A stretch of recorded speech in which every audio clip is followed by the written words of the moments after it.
Hi, this is Roger in Finland, and today we're going to take a look at the Godox SL-60 and how to build the light kit around it. So you can do things like this. Let's get to it. This light, the Godox SL-60, has been called sometimes the Aputure C120d killer, and I want to talk about it a little bit as well. When it comes to the construction, it's full plastic and it feels so. All the handles and all the knobs are plastic. And I'm a bit worried that if they would be really battered and used really heavily, those things would break down soon. I know I'm not going to be using them that much nor that violently, so I'm pretty sure they will suit my needs. You can feel a little bit of lack of quality control when it comes to consistency, since they have just two lights and the fans sound very different. One is a lot louder and it rattles a tiny bit, while the other one is a little bit more silent. I guess I was either lucky with the first one or unlucky with the second one. The Aputure is better built, is more powerful, has more power options since it can be powered also with V-mount batteries. The fan is also more silent and in general is a much better light.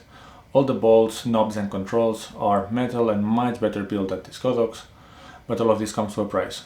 Now that they have released the second version, that one goes for over 800 euros, and the first version is still being sold, but that one costs more than 600 euros. The Godox SL-60 can be found for 140 euros. Which means that for the price of one Aputure C120d, you can get 4 SL-60s. And depending on your needs, it might be more useful to have a kit with more lights than just one which is more powerful and more durable. In difference with the Aputure light, when it has a power brick, then still a control unit, and finally the light, this has everything built in, for good and for bad. There's just one cable running from the light down to the power outlet, and that's it. Which means that you don't have any battery options. If that's something important for you, then you should go for a different option. It comes with this remote control, which is very easy to use, but it does have one feature that I'm really not liking at all.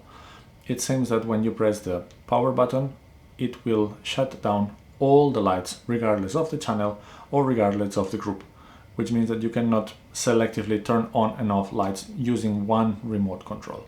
You can change the intensity of the lights separately depending on the channel and depending on the groups, but the shutdown button is for all. In my case, that I'm using two lights, it means that if I want to control remotely shutting them on and off separately, I will need to be using both remote controls. That's something that sounds to me a little bit silly.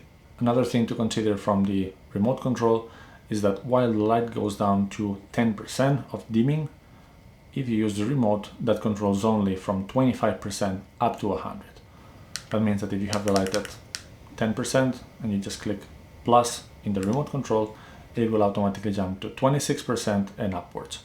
To me, these are a little bit silly features. I think they should be fixed, but for the price of these lights, I will not be complaining. In the back, we find the power button, a big knob, and then a button to change the channel and the group. Basically, the knob controls the intensity. If I push the button, you can change the channel. If you push again, you can change the group. And if you push a third time, you're controlling the intensity once again. Very simple controls, very intuitive. And the LCD display in the back, it's a nice touch. And it tells you as well the temperature of the light. That's something to be aware of.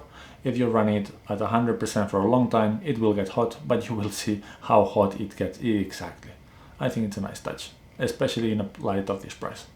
As the Aputure light, the SL-60 comes with no modifiers whatsoever, and these are really powerful, really spot lights since they have one massive LED in the middle. So in order to have any use of these lights, you're going to have to get some modifiers.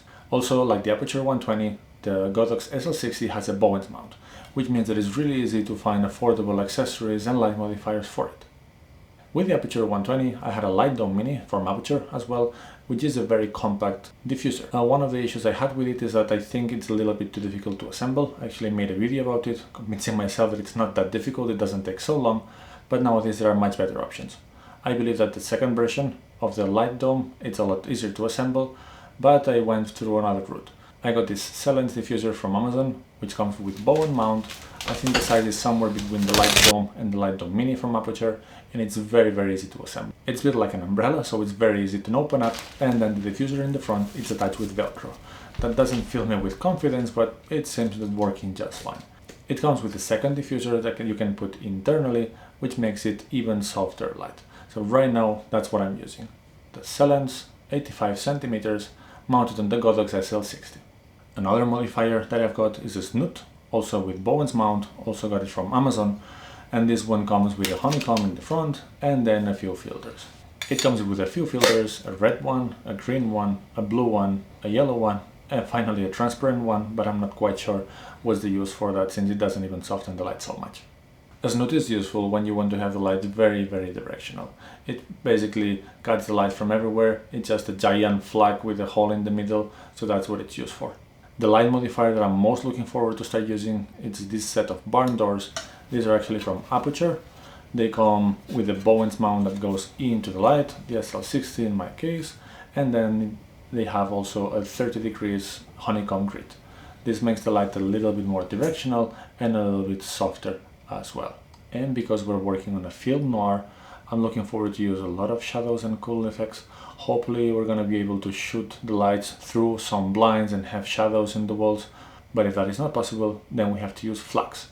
And Flux can be pretty much these pieces of cardboard that you can shoot the light through and then have cool shadows. I made a couple of tests with this, and with this pattern you can have the pretty much a window looking like shadow. This cardboard comes from the Carcassonne Junior that my daughter is playing with nowadays, where the pieces were here inside, but now this can be used as a flag in front of the lights so that you can have a shadow which is similar to a window.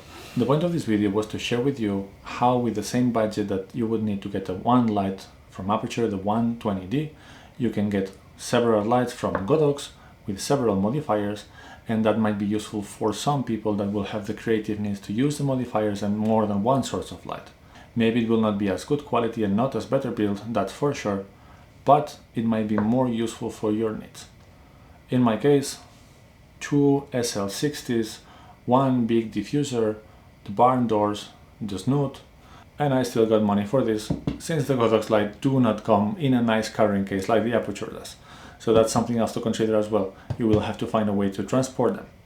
I hope you liked the video. If you did, please like and subscribe. And if you're also owners of the SL-60 lights, please comment down below what is your use case. And we'll see you soon for some more content.